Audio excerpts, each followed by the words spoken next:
नमस्कार, आप देख रहे हैं चैनल स्टेट अपडेट। मैं हूं कुमार राजेंद्र कानूनगो। मेरे साथ वरिष्ठ पत्रकार, राजनीतिक विश्लेषक डॉक्टर शिशिर उपाध्याय विशेष मेहमान के रूप में उपस्थित हैं। नमस्कार। हम चर्चा करेंगे मध्य प्रदेश में उपचुनाव जो हुए हैं उसमें ये फेरबदल क्यों हुआ है, इस विषय पर। तो जो बुधनी विधानसभा में हालांकि भारतीय जनता पार्टी के प्रत्याशी रमाकांत भार्गव जी ने जीत हासिल की है, लेकिन जीत का जो अंतर है वो बहुत ज़्यादा कम हुआ है। दूसरे एक उपचुनाव ग्वालियर संभाग में जो हुआ है, वहाँ पर रामनिवास रावत जो हाल ही में कांग्रेस छोड़ करके भारतीय जनता पार्टी में शामिल हुए थे और मंत्री भी थे, वो अपनी सीट बचा नहीं सके, तो वहाँ पर कांग्रेस विजयी हुई है। मध्य प्रदेश में कांग्रेस भी खुश भी है और नाखुश भी है। इसी तरह से भारतीय जनता पार्टी खुश भी है और अप्रसन्न भी है। तो इसकी विवेचना डॉक्टर शिशिर उपाध्याय करेंगे कि आखिर ऐसा क्यों हुआ।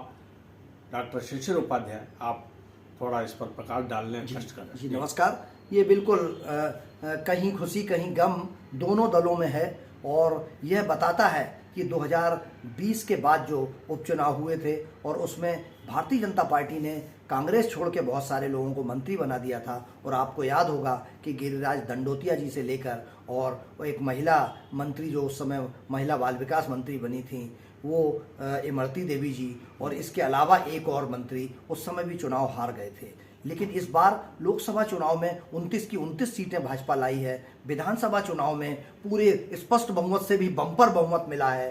160-65 से ज़्यादा सीटें भारतीय जनता पार्टी के पास हैं और एक नया चेहरा लोकप्रियता में भी नंबर 1 और इसके अलावा वर्किंग में भी नंबर 1 नया चेहरा डॉक्टर मोहन यादव के रूप में मुख्यमंत्री के रूप में भारतीय जनता पार्टी ने प्रदेश को दिया है। लेकिन उपचुनाव में जिस तरीके से उस समय भी रावत जी की बात चल रही थी, रावत जी उस समय भी जब ज्योतिरादित्य सिंधिया जी ने एक साथ बहुत सारे लोगों के साथ भाजपा ज्वाइन की थी, तब भी रावत जी की बात चली थी। ये थोड़े आगे पीछे हुए जी हाँ। तो कहीं ना कहीं उसके बाद भारतीय जनता पार्टी का और अंदरूनी हम लोगों को जो सूत्रों से जानकारी मिली थी कि लोकसभा चुनाव और विधानसभा चुनाव में जो इनकी भूमिका और खासकर रावत वोटरों की भूमिका बहुत महत्वपूर्ण थी। और इन्होंने लोकसभा में और विधानसभा में नरेंद्र तोमर जी के लिए भी बहुत काम किया था।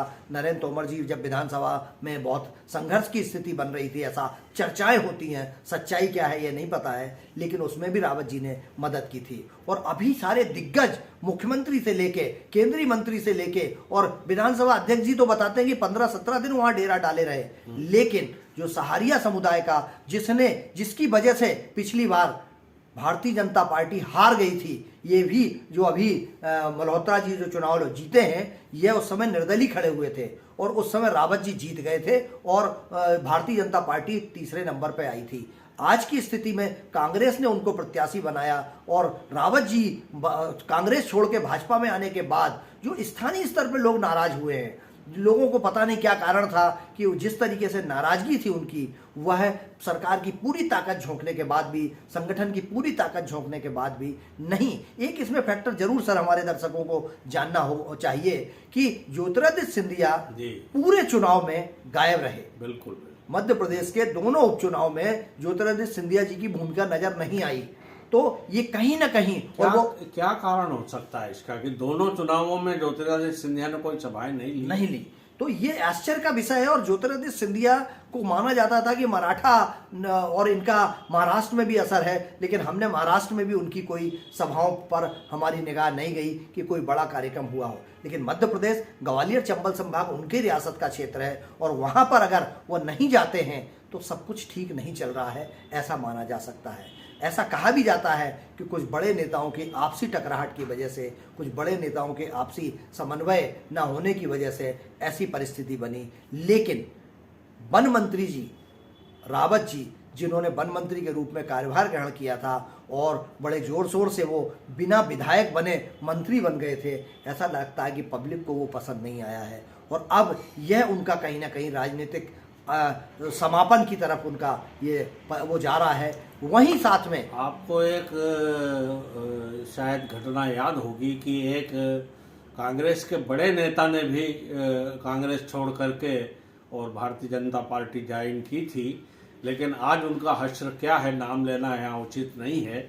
तो कहीं रावत जी का हश्र भी तो इसी प्रकार का बिल्कुल नहीं सर, वो भी ग्वालियर चंबल संभाग के बहुत बड़े नेता थे और सदन में रहे और सदन के दौरान ही उन्होंने भारतीय जनता पार्टी ज्वाइन कर ली थी। उसके बाद उनको राज्यसभा के लिए कहा गया था, उनको विधानसभा का टिकट का कहा गया था, लेकिन पिछले 3.5 साल इतनी उपेक्षा हुई उनकी, इतनी ज़्यादा उपेक्षा हुई कि वो फिर से वापस कांग्रेस में चले गए थे। तो यह बहुत बड़ी पार्टी है, समुद्र है भारतीय जनता पार्टी। वहाँ पर भारतीय जनता पार्टी की विचारधारा में एडजस्ट होके धीरे धीरे ही आदमी को एडजस्ट किया जाता है और पार्टी स्वीकार करती है। मुझे लगता है कि रामनिवास रावत जी का भी आगे क्या भविष्य होगा ये तो आने वाले समय में पता चलेगा, लेकिन पब्लिक ने उनको नकार दिया है। वहीं जिस तरीके से आपने देखा कि पिछले लोकसभा चुनाव में और इसके पहले के चुनाव में 1 लाख से ज्यादा मतों से बुधनी विधानसभा क्षेत्र जीती जाती थी जी।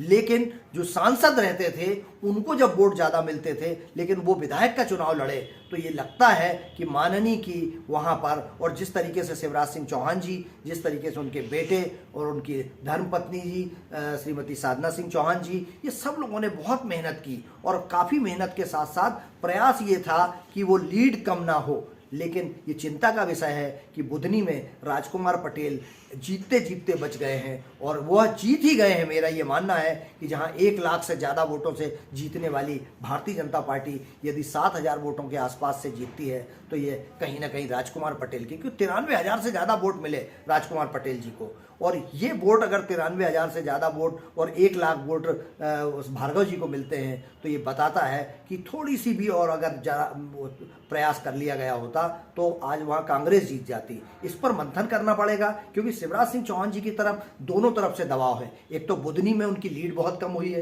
दूसरा वो झारखंड के प्रभारी थे और झारखंड के प्रभारी होने के नाते उन्होंने बहुत मेहनत की थी, लेकिन वो झारखंड भी हार गए, झारखंड में बुरी तरह से हारे, और उसके बाद बुधनी में लीड कम होना ये शिवराज जी के लिए बहुत बड़ा सेटबैक है। झारखंड में उन्होंने ज़्यादा समय दिया जी और बुधनी में कम समय दिया जी।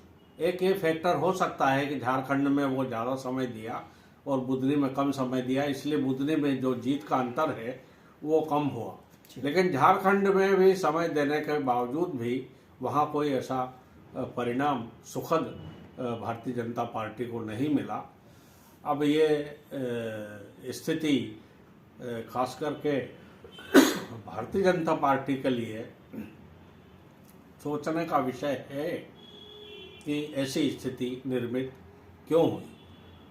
अब दूसरे राज्यों के भी उपचुनावों की यदि हम इसमें थोड़ी सी झलक ले आए तो क्या कहना चाहेंगे आप? दूसरे राज्यों में भी जो उपचुनाव हुए हैं, खास करके महाराष्ट्र में लोकसभा का एक उपचुनाव भी हुआ है। जी हाँ। तो उस बारे में देखिए सर, महाराष्ट्र का उपचुनाव हो या बंगाल का उपचुनाव हो, उत्तर प्रदेश का उपचुनाव हो, उत्तर प्रदेश के मुख्यमंत्री योगी आदित्यनाथ लोकसभा में जिस तरीके से यूपी में भाजपा को बहुत बड़ा झटका लगा था और बहुत सारी सीटें वो हार गई थी, लेकिन 9 चुनाव में, उपचुनाव में 7 भारतीय जनता पार्टी के पास आई है, 2 समाजवादी पार्टी के पास आई है। एक सीट जिसमें लगभग 80% मुस्लिम मतदाता रहते हैं, वो सीट भारतीय जनता पार्टी का जीतना बहुत बड़ा संदेश देता है कि देश भर में मुस्लिम वोटर्स भी अब भारतीय जनता पार्टी की तरफ जा रहा है। राजस्थान में 7 सीटों में से 5 सीटें भारतीय जनता पार्टी जीतती है, 2 कांग्रेस जीतती है। चाहे छत्तीसगढ़ हो, छत्तीसगढ़ में भी 1 सीट थी और उसको भारतीय जनता पार्टी ने जीता है। ब्रजमोहन अग्रवाल जी जो सांसद बने हैं, उन्होंने रायपुर शहर से इस्तीफा दिया था और उनकी जगह भारतीय जनता पार्टी जीते। यही गुजरात में 1 सीट पर चुनाव लड़ी थी और उस पर भारतीय जनता पार्टी जीती है। लेकिन इसका मैसेज कहीं ना कहीं ये जाता है कि जितनी ज़्यादा सीटें चुनाव लड़ी हैं, लेकिन राज्य जब ये माना जाता है कि मोदी मैजिक चल रहा है या बटेंगे कटेंगे चल रहा है, एक है तो सेफ है चल रहा है, तो यह बंगाल में क्यों नहीं चला, यह झारखंड में क्यों नहीं चला? ये कहीं ना कहीं स्थानीय मुद्दे वहाँ भी थे। और मेरा ये मानना है सर कि अगर बुधनी में लीड कम हुई है तो भाजपा के कार्यकर्ताओं की कहीं ना कहीं कोई कमजोरी रही होगी। अगर रावत जी वन मंत्री हारे हैं तो ये स्थानीय स्तर पर आत्मचिंतन करना पड़ेगा। इसमें क्या कैंडिडेट के चयन की भूमिका को भी हम ले सकते हैं? बिल्कुल बिल्कुल सर। चयन देखिए, भार्गव जी को का चयन, उसके साथ साथ उन्हीं का जो जिसने सबसे पहले वहां 2003 में विधायक बने थे राजपूत जी, उनका ये कहना था कि मैंने शिवराज जी के लिए सीट छोड़ी थी, अब शिवराज जी जब केंद्र में चले गए तो अब मेरा हक बनता है। लेकिन उसकी जगह भार्गव जी का वहां जाना थोड़ा कहीं ना कहीं स्थानीय स्तर पर लोगों को ये लग रहा था कि भार्गव जी को सांसद रह लिए हैं वो, और लंबे समय तक 20 साल तक वो मार्कफेड के चेयरमैन भी रहे, अपेक्स बैंक के चेयरमैन भी रहे, सारे महत्वपूर्ण पदों पर रहे। लेकिन वो राजपूत जी जिन्होंने रिजाइन किया था, जिन्होंने शिवराज जी के लिए अपनी सीट छोड़ी थी, उनको उनका हक बनता था। यह एक मुद्दा कहीं ना कहीं वहां पर काम कर रहा था। दूसरा रावत जी वाला जो मुद्दा था वह भी इस बात पर था कि भाजपा के स्थानीय लोगों को छोड़ दिया आपने, लेकिन बाहर से आए हुए लोगों के लिए पार्टी रेड कारपेट बिछाकर, तो ये कार्यकर्ताओं की भारतीय जनता पार्टी के लिए लाल घंटी है, ये लाल झंडा दिखाया उन्होंने, बताया है कि ये खतरे की घंटी है, इस पर विचार करना चाहिए कि जो पुराने कार्यकर्ता हैं भाजपा के, उनका अपमान ना हो, वो कम से कम आज भी उनको प्रॉपर रिस्पांस मिलता रहे। क्योंकि देखिए आप पिछले उसमें भाजपा सरकार में सबसे ज़्यादा हावी कांग्रेस से भाजपा में आने वाले मंत्री थे, इस बार भी 2-3 मंत्री बनाए हैं उन्होंने, चाहे गोविंद सिंह जी हों, चाहे सिलावट जी हों, ये मंत्री, या ग्वालियर से तोमर साहब हों, ये मंत्री कांग्रेस से भाजपा में आए थे, लेकिन पब्लिक कार्यकर्ता भाजपा का इतनी जल्दी स्वीकार नहीं कर पाता है। तो यही वजह रावत के साथ भी हुई है। और जिस तरीके से उत्तर प्रदेश में जो कुछ हुआ है वो वन मैन आर्मी ने काम किया है, और वहाँ पर योगी जी के कहने पर सारी सीटें मिली, और योगी, ऐसा कहा जाता है कि लोकसभा में योगी जी का उतना मन नहीं था जिन लोगों के टिकट दिए गए थे, और शायद इसलिए वहाँ पर हारे। लेकिन अब 9 में से 7 सीटें जीत के योगी ने बता दिया है कि चलेगा तो योगी ही का राज चलेगा। बिल्कुल। तो ये हमने समीक्षा डॉक्टर शिशिर उपाध्याय ने की, जो सुनी हमने कि मध्य प्रदेश में और खास करके दूसरे अन्य प्रदेशों में भारतीय जनता पार्टी और कांग्रेस की स्थिति क्या हुई, उस पर हमने विचार किया है। साथियों, मित्रों, ये वीडियो यदि आपको पसंद आया हो तो कृपया इसे लाइक करें, शेयर करें और अधिक से अधिक सब्सक्राइब करें, और मुझे और डॉक्टर शिशिर उपाध्याय को दे अनुमति। नमस्कार।